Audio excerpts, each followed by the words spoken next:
Welcome to the Slop Farm. Enjoy the video. In this video, I will show you how to change your Jeep Cherokee key fob battery. First, let's gather our essential tools.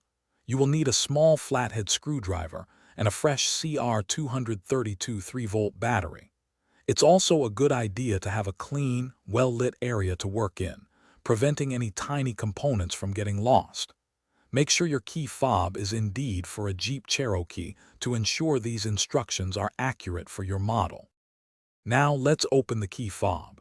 Many Jeep Cherokee key fobs have an emergency key.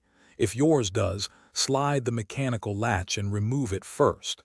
Next, find the small seam or slot, often near the keyring mount, on the side of your key fob.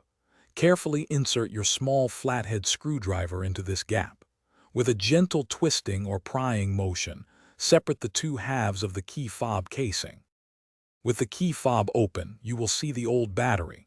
Take a moment to note its orientation, specifically which side is facing up. This is usually the positive side.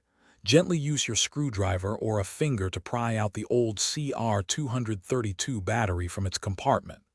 Now, take your new battery and insert it, ensuring the positive side, often marked with a plus sign, is facing upwards, just like the old one. Almost done.